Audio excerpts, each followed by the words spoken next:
Maglulumpia ako para sa pananghalian, kaya naman naisipan ko na rin gumawa ng wrapper para ma-share na rin sa inyo. Magandang araw, baka hindi ka pa naka-like and follow sa ating page, paki-like and follow na po. Dito naman sa ating recipe, napakadali lang po nitong gawin.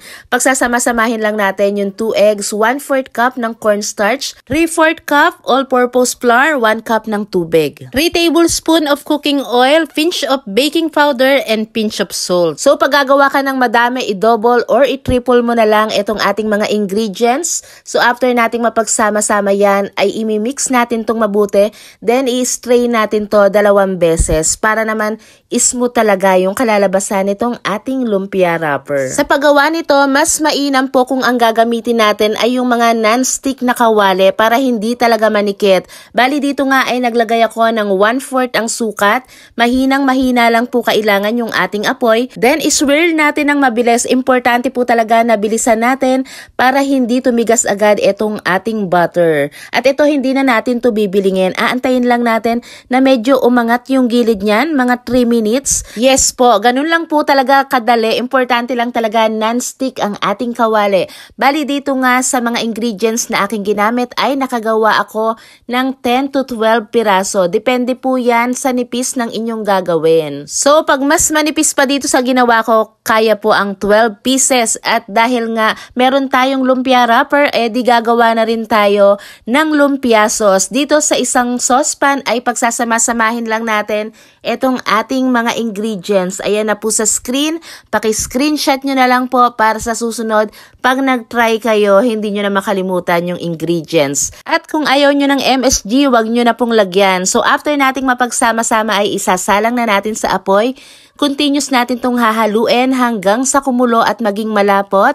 Then after that ay ilalagay na natin yung ating 1 tablespoon ng minced garlic. Ito pong garlic ay nirinse ko muna para mabawasan yung tapang ng lasa niya. So ito okay na, pero kung gusto nyo yung medyo thin, pwede kayong mag-add pa ng tubig. Then i-adjust nyo na lang yung lasa.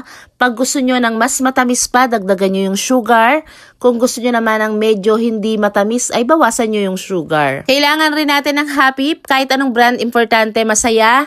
At ito yung ating mga gulay na kakailanganin na lahat ay hiniwa lang natin ng medyo pino.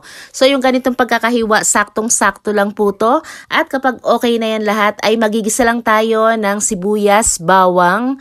At itatambog po nating una ay yung gulay na medyo may katigasan, itong ating Baguio beans, kamote, carrots, tapos lulutuin muna natin yan ng ilang minuto. Ilagay na rin natin ang asin, paminta, pampalasa na gusto nyo. Ako ang nilagay ko ay shrimp cubes dahil mas masarap po ang lasa niyan. Tapos ay hahaluin lang natin. So ito po ay niluluto natin sa malakas na apoy. Takpan natin ng ilang minuto. Then ilagay na rin natin ngayon yung ating mga singkamas. Kung gusto nyo naman po na malambot din yung singkamas, ay pwede nyo na yang isama kapag nilagay nyo yung matitigas na gulay. Haluin pa natin, tas takpan uli natin, lulutuin natin hanggang sa lumambot talaga itong ating mga gulay. And lastly, ilalagay natin itong ating repolyo. And 1 to 2 minutes, ito po ay luto na. So kailangan po wala ring sabaw itong ating lumpia na niluto. O diba, mukhang mahirap pero napakadali lang lutuin. Kaya kung nagustuhan mo to, pakilagay naman sa comment section kung ano ba ang paborito mong lumpia at lugar kung saan ka nanonood ngayon.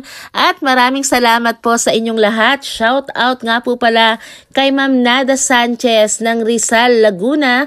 Hello din po kay Ma'am Vilma Manso, Baclohan. At hello po kay Ma'am Nobelita Busbus Mayas from Prosperidad, Agusan del Sur, Mindanao, Philippines.